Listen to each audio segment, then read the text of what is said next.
तो स्वागत है दोस्तों एक बार फिर से आपके अपने YouTube चैनल वाई की क्लासेस में। दोस्तों मैं योगेश आपके सामने आ गया एक नई वीडियो के साथ, कुछ नई नई ट्रिक्स के साथ। ठीक है, तो दोस्तों आज हम अपने वीडियो में देखेंगे कौन कौन सी ट्रिक्स मैंने लेके आया हूँ और किस किस टॉपिक पे है दोस्तों। तो बिल्कुल भी देर कर देना, वो हम लोग वीडियो की तरफ बढ़ेंगे, लेकिन जाने से पहले एक वही बात, जो लोग मेरे चैनल पर नए हैं वो लोग प्लीज़ चैनल को लाइक कर दें, सब्सक्राइब कर दें और बेल आइकन दोस्तों जरूर प्रेस कर दें। ठीक है फ्रेंड्स, तो बढ़ते हैं हम लोग अपने वीडियो की तरफ और देखते हैं आज हमने कौन कौन से ऐसे टॉपिक्स हैं जिनकी हमको उठाना है और उनको पढ़ना है ट्रिक्स के साथ दोस्तों। ठीक है, तो सबसे पहले जो हमने और दोस्तों आज हम लोग पढ़ने वाले वो हैं वेद, उपवेद और उपवेदांगों के नाम। ठीक है दोस्तों, वेद, उपवेद और वेदांग हो गए दोस्तों। सबसे हमको ये तो पता ही है, इसमें आपको बहुत ज़्यादा डीपली नहीं पढ़ना, हमें सिर्फ इसको आपको सिर्फ नाम बताने हैं कि वेद हमारे कितने हैं, उनके नाम कौन कौन से हैं, उपवेद कितने हैं, उनके नाम कौन कौन से, वेदांग हमारे कितने हैं और जिनके नाम हम कैसे इनको ट्रिक्स के फॉर्म में एक सिंपल वे में याद रख सकते हैं दोस्तों। तो सबसे पहले हम लोग देखते हैं वेद कितने हैं हमारे। तो दोस्तों वेद तो आपको पता ही है, वेद हमारे टोटल कितने हैं दोस्तों, 4 वेद हैं हमारे। ठीक है फ्रेंड्स, तो कौन कौन से हैं, सामवेद, ऋग्वेद, अथर्ववेद और यजुर्वेद दोस्तों। ये हमारे टोटल 4 वेद हैं फ्रेंड्स, जो हमारे, तो आपको शायद पता भी होगा। इसमें दोस्तों वैसे तो ऋग्वेद को सबसे ऊपर रखना चाहिए था, क्योंकि हमारा जो सबसे पुराना जो ऋग्वेद है, जो वेद है हमारा, तो दोस्तों वो हमारा ऋग्वेद ही है। ठीक है फ्रेंड्स, लेकिन जो ट्रिक हमारी बनी है उसमें उस ट्रिक के अकॉर्डिंग साम ऊपर बन रहा है, इसलिए सामवेद हमारा ऊपर रखा गया है।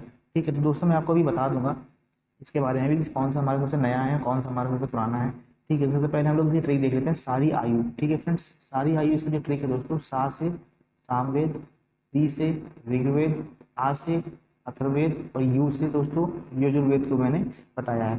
ठीक है फ्रेंड्स, तो ये तो हो गई 4 वेद हमारे। लेकिन अगर हमसे पूछा जाए कि भाई हमारा सबसे पहला और सबसे पुराना वेद कौन सा है, तो दोस्तों पहला तो नहीं कहते लोग, इसको नॉर्मली पुराना वेद कहते हैं कि पुराना वेद हमारा कौन सा है दोस्तों। तो पुराना वेद नॉर्मली हमारा ऋग्वेद है फ्रेंड्स। ठीक है, और सबसे नया नया दोस्तों, तो नया हमारा ये अथर्ववेद। ठीक है दोस्तों, तो ये आप लोग याद रखिएगा, ये हमारा नया है।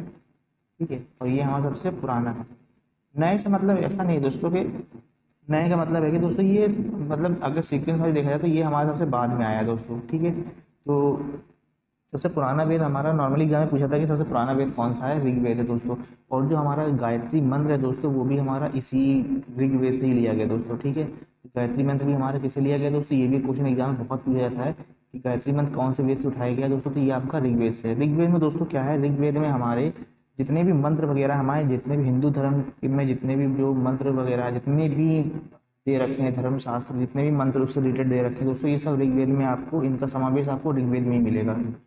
ठीक है, तो क्वेश्चन इनसे ही बनते हैं दोस्तों ऑब्जेक्टिव में कि कौन सा वेद हमारा किससे संबंधित है दोस्तों।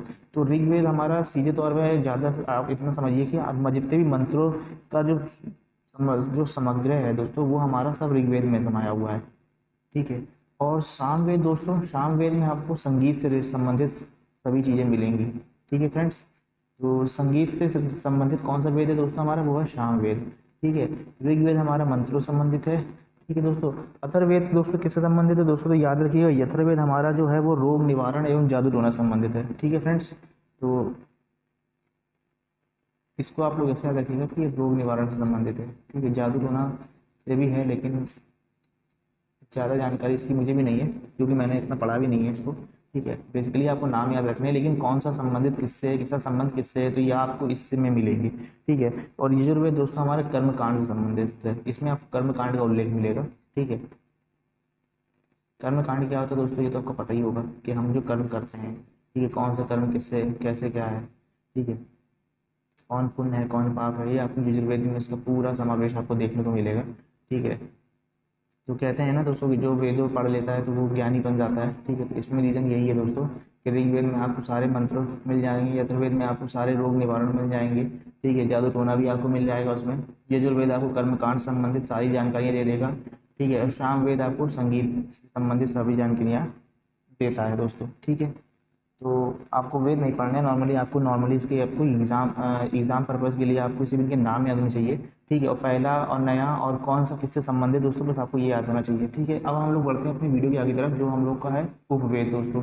ठीक है, तो दोस्तों उपवेद हमारा क्या है, उपवेद में भी हमारे दोस्तों सिंपल से 4 ही हैं, 4 ही हमारे उपवेद हैं दोस्तों। ठीक है, तो इसकी जो ट्रिक है वो है गंध सी आय, और सिंपल से हमारे नाम भी हैं गंधर्ववेद, धनुर्वेद, सतापत्यवेद और आयुर्वेद। ठीक है दोस्तों, आयुर्वेद तो आप लोग अभी सुनते ही होंगे, आयुर्वेद हमारा अभी चलन में भी बहुत चल रहा है इस प्रेजेंट टाइम में, आयुर्वेद की बहुत ज़्यादा डिमांड भी है। ठीक है,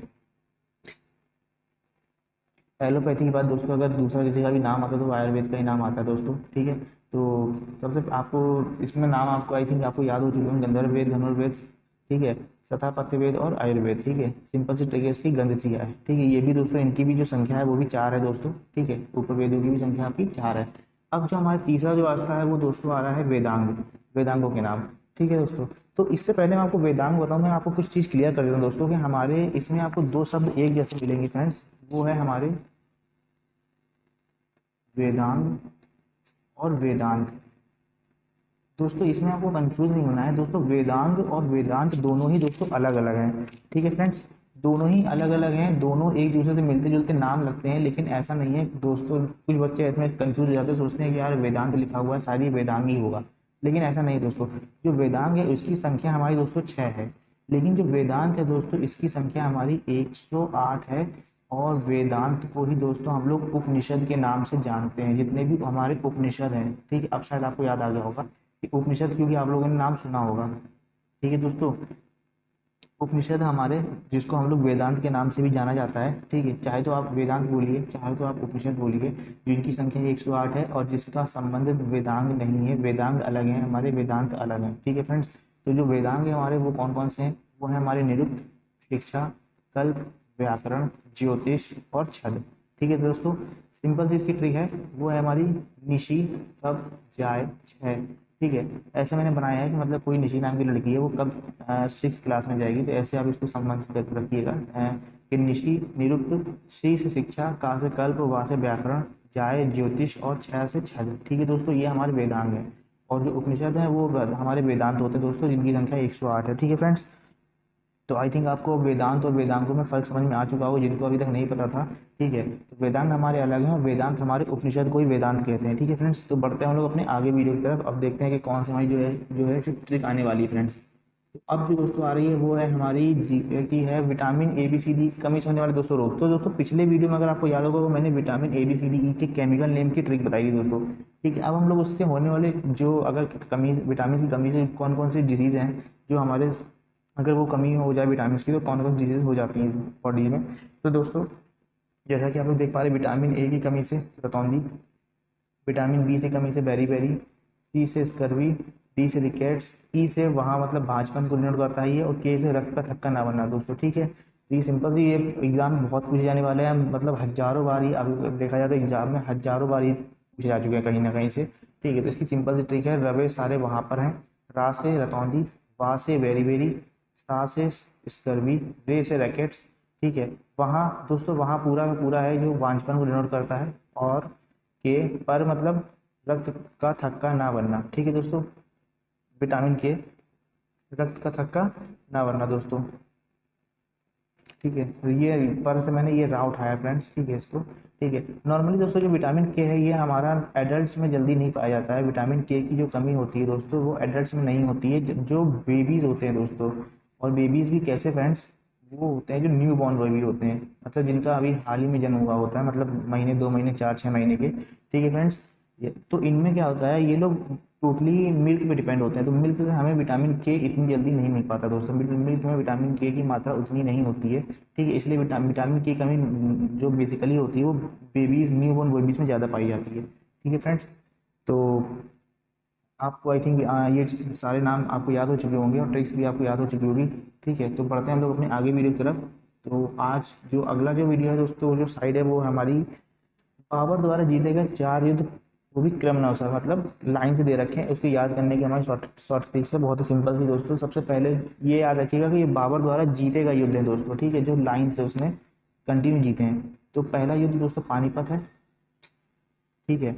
दूसरा खानवा का है, तीसरा चंदेरी का है और चौथा हमारा घाघरा का। दोस्तों यहाँ पे मैंने ये एक साथ लिखा हुआ है, इसको आप लोग ऐसा समझिएगा कि चंदेरी और चंडेरी दोस्तों ये दोनों अलग अलग नहीं दोस्तों, एक ही हैं, ठीक है। कभी कभी आपको ये दा बन के आएगा, कभी कभी आपको ये डा बन के आएगा, ठीक है, लेकिन दोनों ही सेम है। तो पानीपत, खानवा, चंदेरी और घाघरा। पान खाओ चिल्ला के गाओ, ठीक है दोस्तों, पान खाओ चिल्ला के गाओ, ये दोस्तों इसकी ट्रिक है, ठीक है।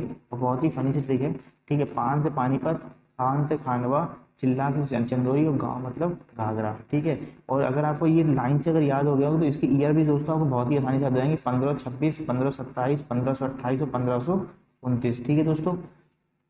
तो ये याद रखिएगा, ठीक है। तो आई थिंक आपको याद हो चुका होगा, ठीक है। बहुत ही सिंपल सी ट्रिक बताई मैंने, ठीक है। तो अब हम लोग पढ़ते हैं हम लोग अपने वीडियो के आगे की तरफ, ठीक है। आज जो नेक्स्ट वीडियो हमारा आ रहा है वो है हमारा यूएनओ के स्थायी सदस्यों के याद रखने की शॉर्टकट। दोस्तों यूएनओ, सबसे पहले तो हमको पता होना चाहिए यूएनओ है क्या दोस्तों। इससे भी क्वेश्चन दोस्तों बहुत पूछा जाता है। यूएनओ, यूएनओ का दोस्तों फुल फॉर्म होता है वो यूनाइटेड नेशंस ऑर्गेनाइजेशन, ठीक है फ्रेंड्स, यूनाइटेड नेशंस ऑर्गेनाइजेशन, ठीक है फ्रेंड्स, यूनाइटेड नेशन ऑर्गेनाइजेशन। सबसे पहले इसका फुल फॉर्म आपको पता होना चाहिए। दूसरी बात है कि दोस्तों ये कब इस्टेब्लिश हुआ था, तो दोस्तों ये भी याद रखिए, इसकी जो इस्टेब्लिशमेंट डेट थी वो थी 24 अक्टूबर 1945। तो दोस्तों ये इस्टेब्लिश हुआ था, और जब ये इस्टेब्लिश हुआ था इसका उसमें 50 कंट्रीज़ के दोस्तों 50 कंट्रीज़ ने साइन किया था, ठीक है। उसके साथ ये यूएनओ बना था। नॉर्मली इसका जो एम होता है वो इंटरनेशनल इशूज़ को ही होता है, मतलब जो सिक्योरिटी सुरक्षा हो गया, और जितने भी मतलब अंतर्राष्ट्रीय मुद्दे हो गए, सुरक्षा से संबंधित हो गए या शांति संबंधित हो गए, या अगर किसी देश में जो आपसी संबंध ठीक नहीं है, तो अगर उनको आपसी संबंध बिना लड़ाई झगड़े से दोस्तों अगर हमको सुलझाने होते हैं दोस्तों, तो ये इस तरह के मसलों को दोस्तों हल करता है, ठीक है फ्रेंड्स। तो इसमें हमारे जो ये जो 5 राज्य है दोस्तों, ये स्थायी सदस्य है दोस्तों, ठीक है। कौन कौन से हैं? फ्रांस, रूस, इंग्लैंड, चीन और अमेरिका, ठीक है दोस्तों। इसकी जो ट्रिक है वो है अफ्रीका।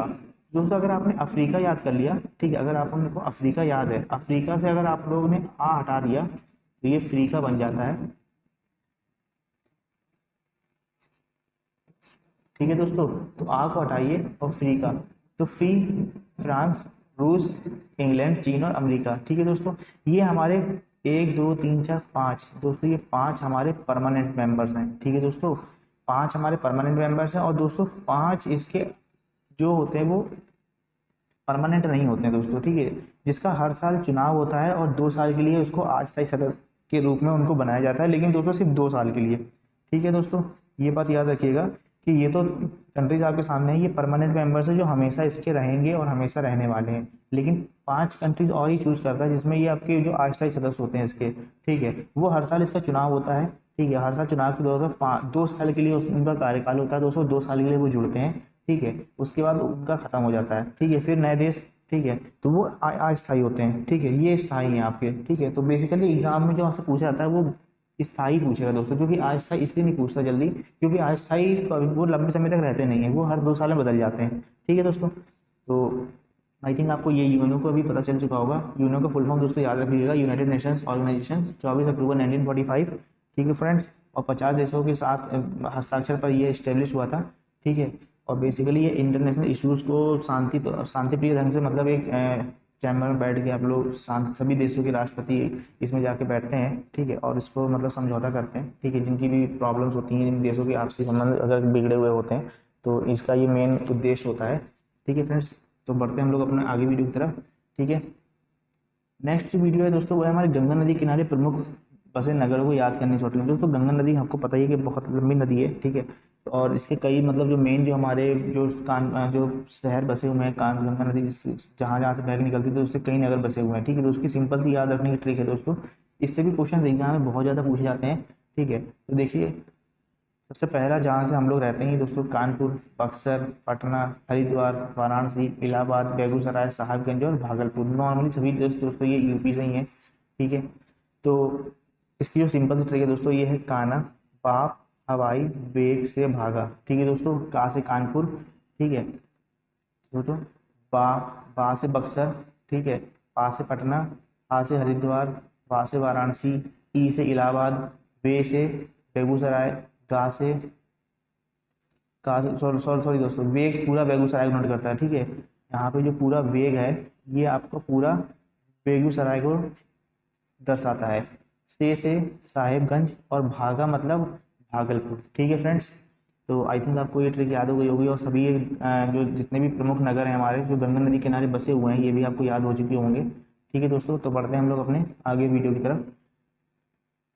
दोस्तों हमारा जो आगे का है इसमें हमने आपको दिखाया भारत के उत्तर प्रदेश राज्य में कौन कौन सी फसलें सर्वाधिक मात्रा में पाई जाती है, जिनको याद करने की शॉर्ट ट्रिक आपके सामने ये रही दोस्तों। जो यूपी में हमारे जो मेन जो फसलें हैं, ठीक है, जो सबसे ज़्यादा मात्रा में, दोस्तों याद रखिए सबसे अधिक, वैसे तो उत्तर प्रदेश में बहुत सारी फसलें हैं लेकिन सबसे अधिक मात्रा में जो दोस्तों यूपी में जिसकी जो खेती होती है दोस्तों वो है अमरूद की, गन्ना की, मकई, अरहर और लीची।